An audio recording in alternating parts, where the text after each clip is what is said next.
함께 나누실 말씀은 누가복음 4장 18절, 19절 말씀입니다. 신약성경 누가복음 4장 18절로 19절 말씀 우리 한 목소리로 같이 봉독합니다. 주의 성령이 내게 임하셨으니 이는 가난한 자에게 복음을 전하게 하시려고 내게 기름을 부으시고 나를 보내사 포로된 자에게 자유를, 눈먼 자에게 다시 보게 함을 전파하며 눌린 자를 자유롭게 하고 주의 은혜의 해를 전파하게 하려 하심이라 하였더라. 아멘. 봉독하신 누가복음 4장 18절, 19절 말씀을 가지고 매일 성령 충만해야 합니다. 이와 같은 제목을 가지고 또 주시는 말씀을 함께 나누기를 원합니다. 사랑하는 여러분들, 매일 성령 충만, 매 순간 성령 충만한 우리 모두가 되기를 주님의 이름으로 간절히 축원을 드립니다.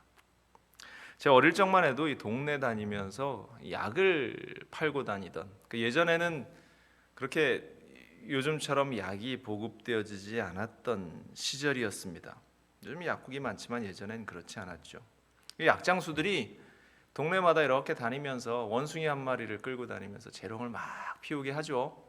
신기한 쇼를 보여주면서 원숭이의 재롱을 보여주다가 약을 팔기 시작하는데, 그 이야기를 듣고 있으면 정말로 저 약만 먹으면 모든 병이 다 낫겠다라고 생각할 정도로 정신을 쏙 빼놓으면서 그 약을 팔았던 사람의, 약장수들의 이야기가, 모습이 생각이 나는데, 그들이 약을 팔면서 늘 했던 이야기 중에 하나가 이것이었어요. 날이면 날마다 오는 것이 아니야, 날이면 날마다 오는 것이 아니요, 이렇게 얘기하면서 약을 파는데, 이 말을 문득 생각하면서 농담처럼 하는 이 말 가운데에 깨달아지는 것이 있어요.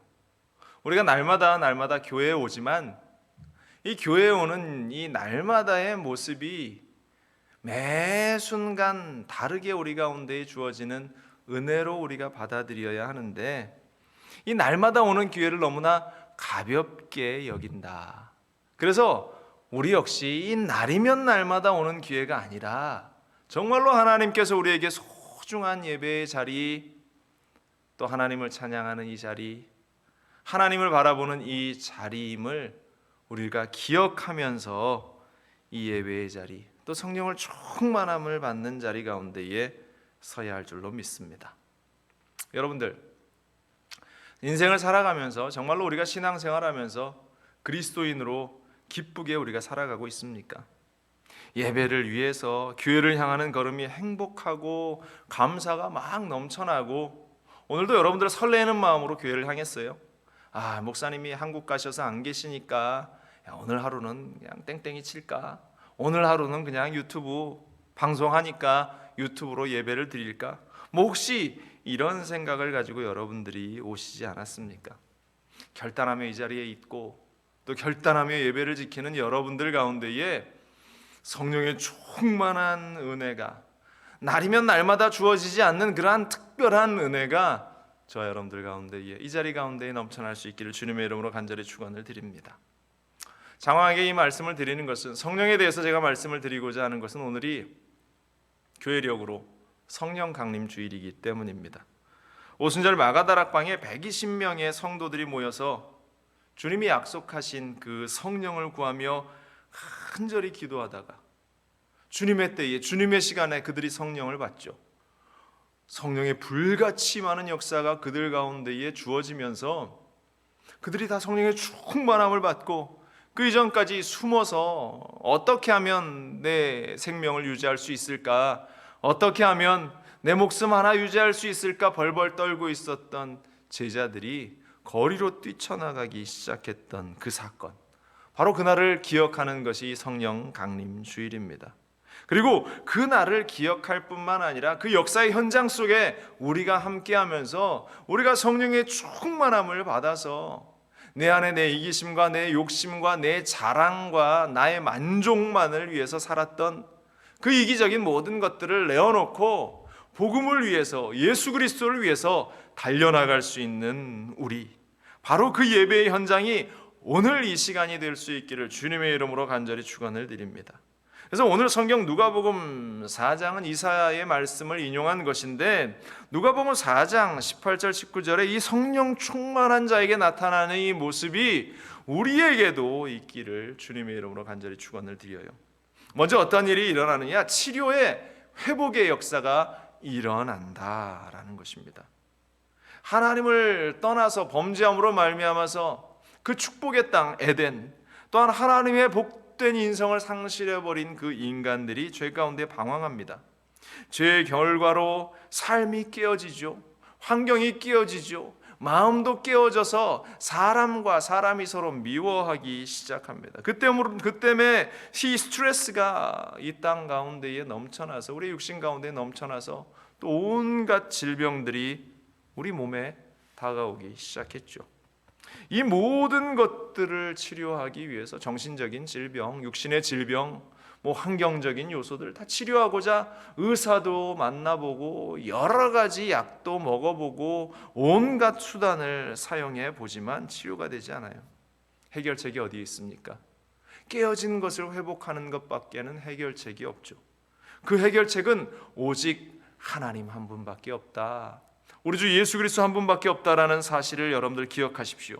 성령의 위로하심이, 성령의 만져주심이 우리 가운데에 있을 때에 회복의 역사가 우리 안에 일어나게 되는 것입니다. 바알과 아세라의 그 제사장들 850대 1로 싸웠던 그 갈멜산의 전투를 기억하시죠. 이 갈멜산에서의 용사 이 엘리야가 그 전투의 승리를 뒤로하고 이세벨의 협박 가운데 도망치지 않습니까? 그가 40일을 밤낮 달려서 로뎀나무 아래에 다다라서 그가 하나님께 죽기를 구했던 그 현장, 열왕기상 19장 4절은 이렇게 고백하는 엘리야를 우리에게 보여줍니다. 자기 자신은 광야로 들어가 하룻길쯤 가서 한 로뎀나무 아래 앉아서 자기가 죽기를 원하여 이르되 야훼여 넉넉하오니 지금 내 생명을 거두시옵소서. 나는 내 조상들보다 낫지 못하니이다 하고, 얼마나 이 엘리야가 고통스러웠으면, 마음이 어려웠으면 그가 이런 기도를 하나님께 올려드렸겠어요. 육신적으로 정신적으로 완전 방전된 상태, 도저히 자신의 힘으로는 아무것도 할 수 없는 그러한 상태 가운데에 놓인 엘리야. 사실 오늘날도 이런 고백을 드릴 수밖에 없는 현실에 있는 수많은 우리 지체들이 존재하고 있는 것이 안타깝습니다. 세상에 지치고 정말로 아무리 발버둥 치고 살아보려고 해도 헤어나올 길이 없는 캄캄한 터널을 지나가는 인생들, 그들에게 유일한 방법은 성령의 만져주심, 성령의 충만함밖에 없다라는 사실을 오늘 예배의 자리에서 깨닫는 우리가 되기를 간절히 바랍니다. 열왕기상 19장 5절에 이렇습니다. 로뎀나무 아래 누워 자더니 천사가 그를 어루만지며 그에게 이르되 일어나서 먹으라 하는지라. 8절에 이에 일어나 먹고 마시고 그 음식물의 힘을 의지하여 40주 40야를 가서 하나님의 산 호렙에 이르니라. 하나님이 만져주시고 먹이시고 입히시고 새 힘을 주시니까 그가 다시 하나님을 만나는 자리에 갈 수 있는 힘을 얻게 되었다. 우리가 성령의 충만함을 받아야 하는 이유가 바로 여기에 있는 것입니다. 성령님은 말할 수 없는 탄식으로 우리를 위해서 친히 간구하시면서 차마 우리가 입으로 밖으로 내어놓지 못하는 그 아픔들까지도 위로하시고, 은밀한 가운데 우리가 차마 이야기할 수 없는 그 모든 요소들까지 하나님께서 어루만져 주시고 위로하십니다. 로마서 8장 26절에 이와 같이 성령도 우리의 연약함을 도우시나니 우리는 마땅히 기도할 바를 알지 못하나 오직 성령이 말할 수 없는 탄식으로 우리를 위하여 친히 간구하시니라 기록하고 있어요. 성령의 충만함이 임하면 우리 내면에 그 딱딱해져 있던 그러한 요소들이 무너지기 시작합니다. 여들여들해지기 시작합니다. 30년이 지나고 40년이 지나도 용서하지 못하는 그 미움의 마음들이 녹아져 내리기 시작합니다. 마음 가운데 자리 잡고 있었던 그 쓴 뿌리들이 뿌리 뽑혀지기 시작합니다. 해결되지 않고 그것들로 말미암아 육신의 병이 다가온 요소들까지 단번에 하나님이 치료하시기 시작합니다. 주님의 이름으로 기도할 때에 성령의 기름 부으심이 우리 가운데 있어야 하고, 그 기름 부으심이 매일 매 순간 충만함으로 우리 가운데 있을 때 우리는 강건함을 회복할 수 있게 되는 거죠.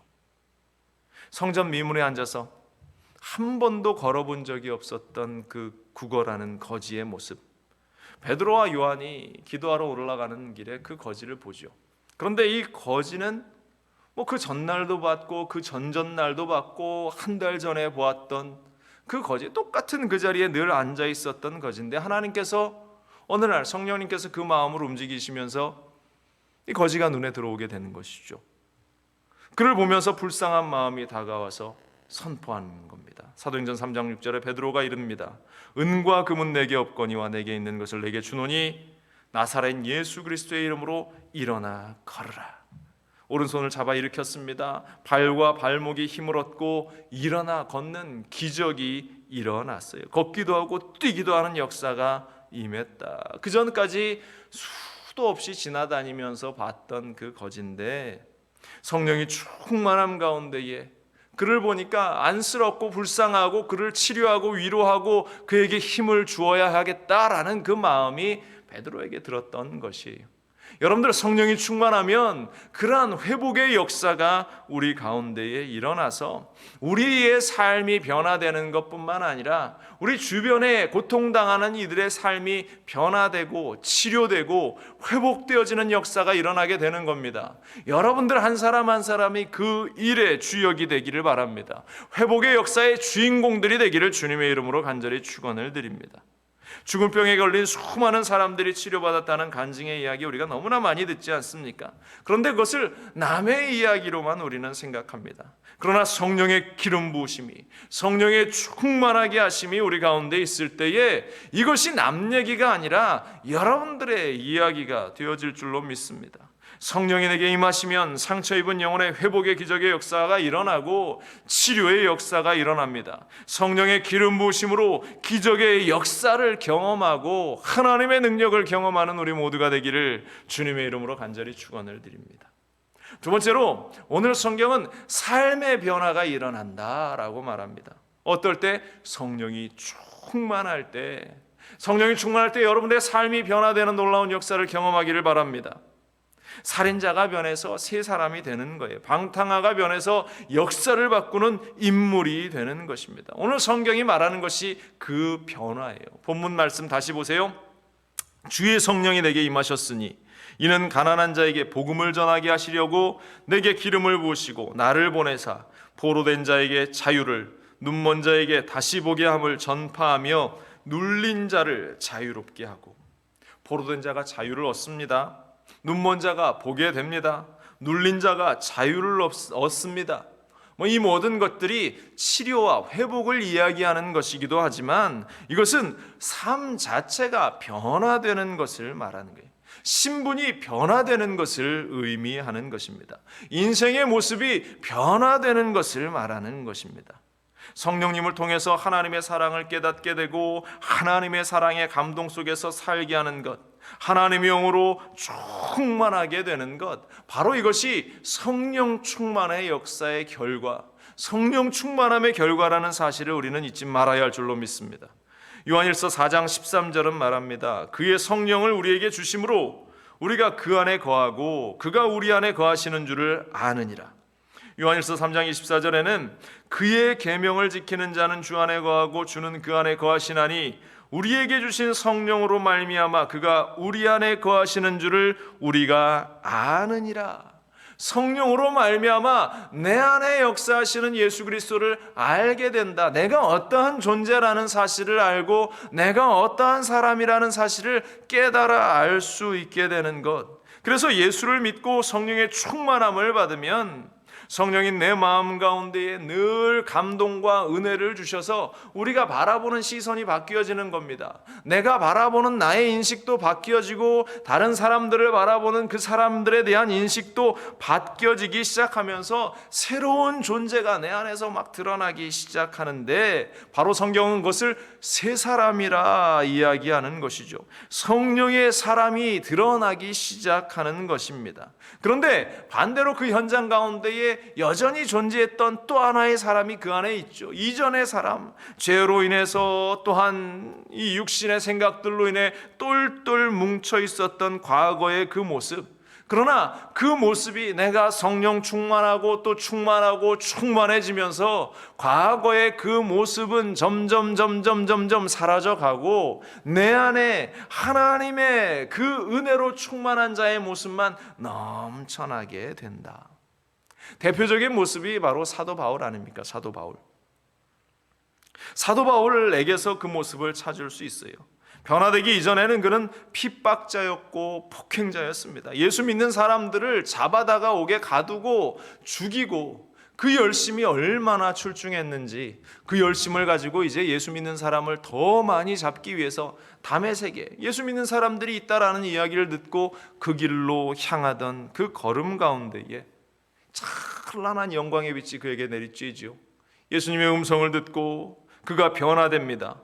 그리고 성령의 기름 부으심을 통해서, 충만함을 통해서 새로운 인생의 눈이 열어지는 그러한 경험을 하게 되죠. 3년간의 그 아라비아의 광야에서의 훈련을 통해서 성령의 사람으로 놀랍게 변화됩니다. 그는 더 이상 예수를 핍박하는 자가 아니라 예수를 증거하는 자로, 예수 그리스도의 복음을 전하는 사람으로 바뀌어지게 되었다. 방탕한 오거스틴이 어머니의 기도와 그의 믿음의 결단과 성령의 충만함으로 말미암아서 기독교회사의 가장 위대한 인물 가운데의 하나로 자림하게 되었던 그 모습, 우리에게는 사도 바울과 같이, 성 어거스틴과 같이 그러한 역사가 왜 일어나지 않을까? 예수를 믿었는데 우리가 자유를 누리지 못하고 여전히 영안이 닫혀 있고 여전히 과거의 삶에 매여서 미워하고 다투고 있는 그 모습, 왜 우리 가운데에는 여전히 과거의 모습 가운데에 놓인 삶을 살아가고 있는가? 예전에 이 미국 이민사회에 있었던 한 뉴스를 제가 접하게 되었는데요, 세탁소를 운영하는 두 분이었습니다. 그리고 두 분이 또 같은 교회를 열심히 섬기는 재직이었어요. 그런데 이 두 분들이 너무나 열심히 있었던 나머지 늘 또 치고받고 티격태격 다투기를 일삼는 그러한 분이었던 것 같아요. 하루도 마찬가지로 주일날 예배를 마치고 그들이 회의를 하다가 크게 한번 이 두 분이 부딪혔어요. 싸움이 일어났습니다. 분을 내고 회의를 하던 중 자리를 박차고 뛰쳐나가 버렸어요. 그렇게 회의는 끝이 나버렸죠. 주중에 되었습니다. 일을 하는데 이 두 집사님 가운데에 한 분이 자신이 가지고 있었던 총을 한 자로 들고 이 상대편 집사님의 가게로 뛰쳐갔어요. 분을 이기지 못했던 거죠. 그분이 아마 더 화가 많이 났었던 모양입니다. 총을 가지고 와서 그 상대편 집사님을 쏴 죽이고, 두려웠던 나머지 그 자리에서 자신의 머리에다가 총을 대고 자신도 자살했던 그 사건이 뉴스에 난 적이 있어요. 한인 사회에 큰 충격을 주었고 미국 사회에도 굉장히 놀라운 사건이었는데, 이 일이 기사화되면서 한인 사회에 어떻게 교회 다니는 사람이 이러한 일을 할 수 있었는가 난리가 났었죠. 그런데 이러한 이야기들을 들으면서 또 두 패로 의견이 나누죠. 오죽하면 이 사람이 총을 들고 가서 그 사람을 쏘았겠느냐. 다른 한편은 그래도 쏴 죽이면 안 되죠. 어떻게 사람이 사람을 총으로 쏴서 죽일 수 있느냐. 물론입니다. 그렇다고 우리가 자신의 혈기대로 총을 가지고 사람을 쏴 죽이는 것은 말도 안 되는 일인데, 근데 여러분들 이 사건을 보면서 스스로 가슴에 손을 얹고 한번 곰곰이 생각해 보세요.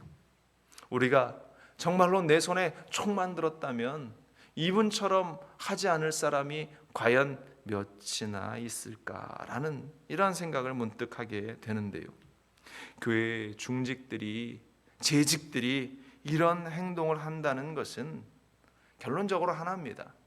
그 중직 가운데에, 그 재직 가운데, 그 성도 가운데에 성령의 충만함이 없기 때문이다.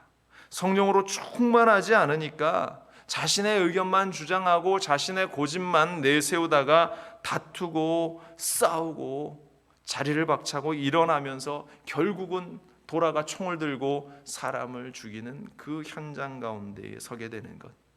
여러분들, 성령 충만한 자는 결코 그럴 수 없습니다. 우리가 성령의 충만함을 과거에 내가 한번 해봤던 아련한 기억으로 여기는 것이 아니라 매일매일 성령의 충만을 경험하는 우리가 되어야 할 줄로 믿습니다. 매 순간순간 성령의 충만함을 통해서 우리의 무기력이 사라지고 무능력이 사라지고 우리의 고집스러움이 녹아내리고 실패함 가운데에 다시 성공으로 일어서는 역사, 좌절과 절망 가운데 희망의 노래를 부르게 되는 축복의 역사가 우리 가운데에 있기를 주님의 이름으로 간절히 축원을 드립니다. 지금 이 순간이 바로 성령의 기름 부으심과 성령의 충만함을 사모해야 할 때, 성령의 능력을 덧입어야 할 때임을 우리는 잊지 말아야 할 줄로 믿습니다. 하나님은 그 구하는 자에게 성령의 능력을 허락하시고 성령의 능력이 임할 때 억압과 눌림과 그 고통 가운데에서 참된 자유와 해방을 맛보게 하실 줄로 믿습니다. 세 번째로, 성령 충만한 자에게 어떠한 일이 일어나느냐? 사명을 감당할 수 있게 하신다라는 것입니다. 성령님께서 우리를 회복하시고 변화시키는 이유는 바로 사명을 위해서죠. 하나님 나라의 일을 위해서라는 것입니다. 성령의 역사가 임하면, 성령이 충만하게 되면 내가 무엇을 해야 할 것인가를 깨달아 알게 되는 것이죠. 삶의 우선순위가 정해지는 겁니다. 이전에는 내가 밥을 먹고 마시고 내가 먹고 사는 그 일들이 내 삶의 핵심이었다면, 이제는 내게 주신 하나님의 은혜와 축복을 내가 어디에 쓸 것인가에 관심을 가지기 시작하는 것입니다. 우리가 살아가다가 많은 분들과 이야기를 나누다 보면요, 사명이라는 것은 내가 생각해 본 적도 없습니다. 사명이 뭡니까? 나 지금 먹고 살기도 바쁜데 무슨 사명입니까? 관심조차 없는 것을 우리가 보게 되죠.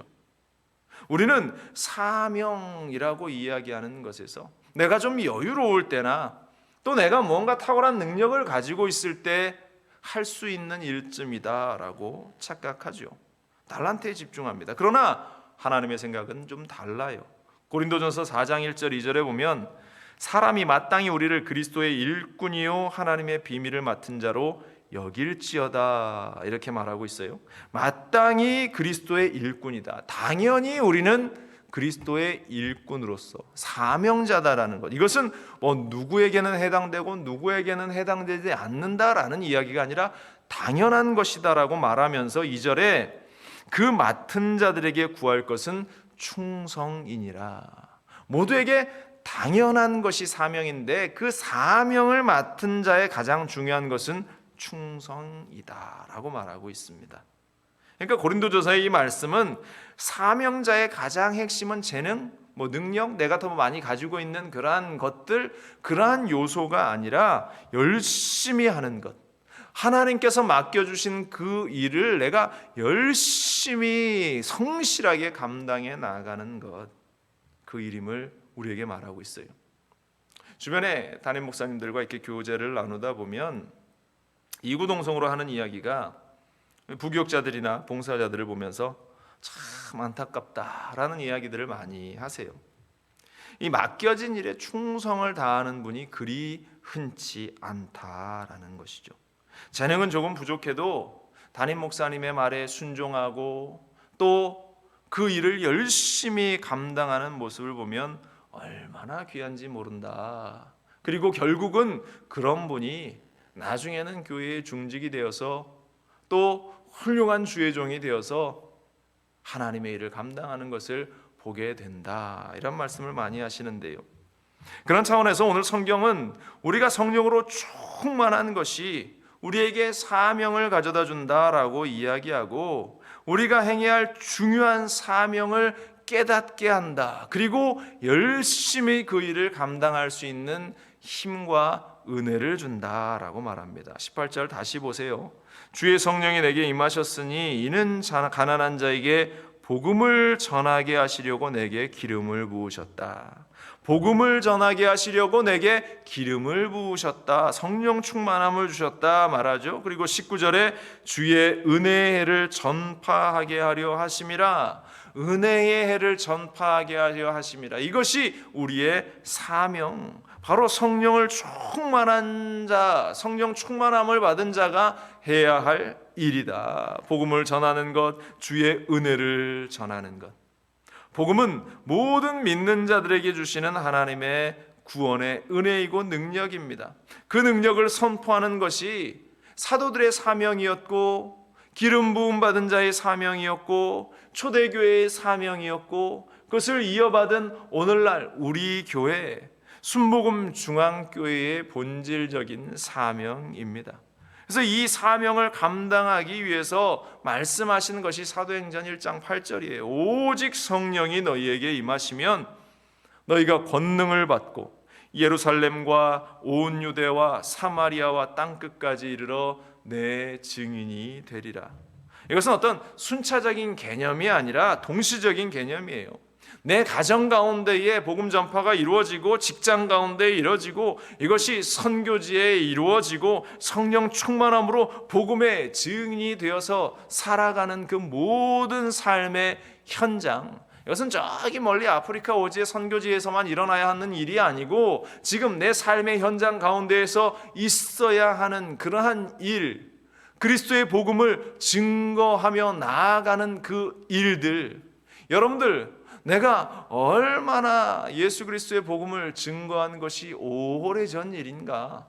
믿지 않는 사람들에게, 또 때로는 교회를 떠난 사람들에게 예수 믿으셔야 합니다, 예수가 당신의 생명입니다 라고 이야기한 것이 언제적 이야기인가. 여러분들 한번 기억을 떠올려 보시기 바랍니다.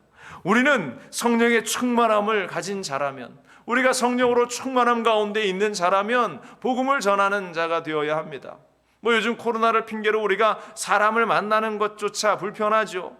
그러니까 우리가 복음을 전하지 않는 일을 너무나 당연스럽게, 이제는 내가 나가서 전하지 않고, 이제는 내가 나가서 그리스도의 복음을 증거하지 않아도 누구 하나 뭐라는 사람 없으니 너무나 편안한 시대가 되어져 버렸다.